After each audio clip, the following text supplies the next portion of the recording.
Hello বন্ধুরা, welcome to my channel মুক্ত পাখি। আমি ফাল্গুনি চলে এসেছি আপনাদের সঙ্গে আজকে নতুন ভিডিও নিয়ে। আজ নতুন জায়গা, চলুন দেখে নেওয়া যাক। আজ আমরা যাব বনগ্রামের পরমানন্দ আশ্রম। সবাই কেমন আছেন? আশা করি ভালো আছেন। চলুন আমাদের সাথে ভিডিও শুরু করি।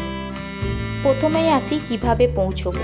হাওড়া বর্ধমান মেল লাইনের মেমারি স্টেশন, সেখান থেকে জাবুই বা সীমন্তী রোড, তার দূরত্ব হচ্ছে 15 কিলোমিটার। এছাড়া কানলা বর্ধমান রোডের মধ্যেও পড়ে জাবুই বা সীমন্তী মোড়।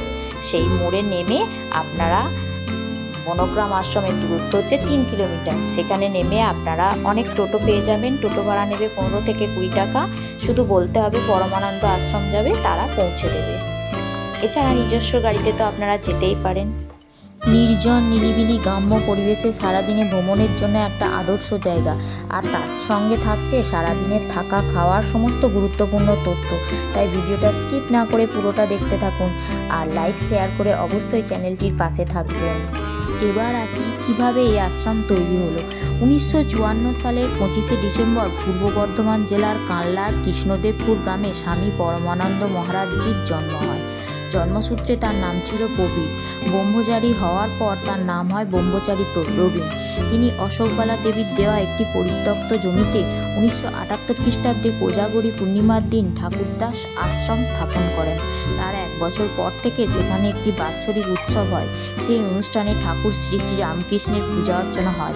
প্রায় 30-35 হাজার মানুষের সেবা করা হয় ও সারাদিন ধরে চলে নানান সাংস্কৃতিক অনুষ্ঠান।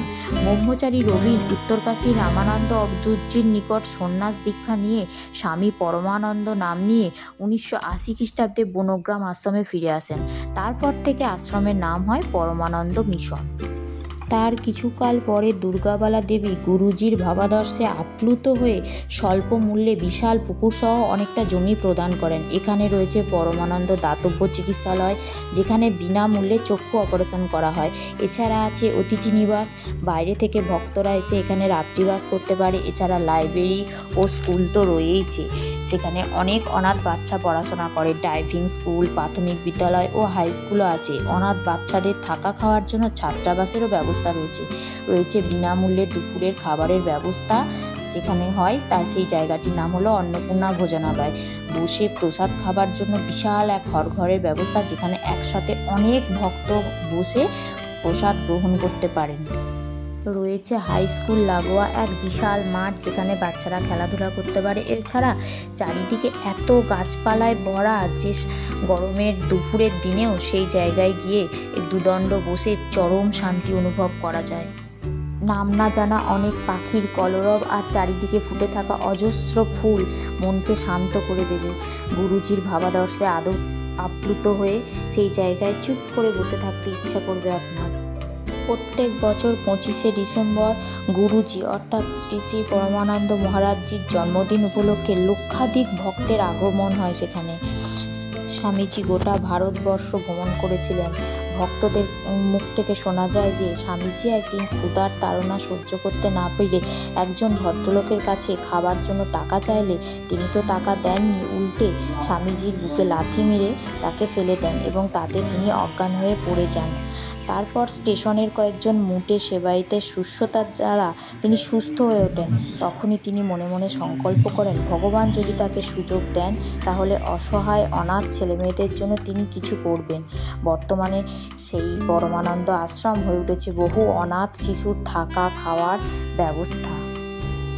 এই বিদ্যালয়ে প্রাথমিক ও উচ্চ বিদ্যালয়ের পাশাপাশি ইংলিশ মিডিয়ামও শেখানো হয়। এখানে প্রায় 800 থেকে 1000-এর ওপর ছাত্রছাত্রী পড়াশোনা করে। থাকা খাওয়ার পাশাপাশি সেই অনাথ বাচ্চাদের সুশিক্ষায় শিক্ষিত করে তোলা হয়, যাতে ভবিষ্যতে তারা প্রতিষ্ঠিত হতে পারে। পরবর্তীকালে প্রতিষ্ঠিত হয়ে এই আশ্রমের অনেক বাচ্চাই সর্বদিক থেকে এই আশ্রমকে সাহায্য করে।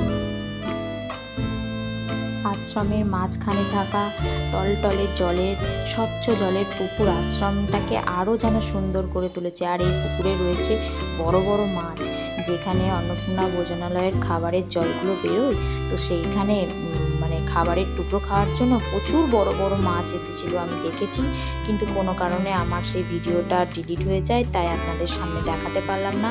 তো আপনারা যখন সেখানে পৌঁছবেন অবশ্যই দেখবেন কত বড় বড় মাছ।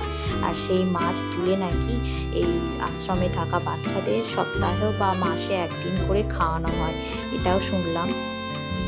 সারাদিন আশ্রমিক পরিবেশে কাটিয়ে আর ছোট ছোট বাচ্চাদেরকে খুব কাছ থেকে দেখে তারা পড়াশোনা করছে, তারা খেলাধুলা করছে, সমস্ত কিছু নিজের চোখে দেখে মনে এক অনেক ভালো লাগা নিয়ে এবার আমাদের ফিরতে হবে। সারাদিন শেষ, বাড়ি ফেরার পালা। আমরা এবার ফিরে যাব নিজের বাড়িতে।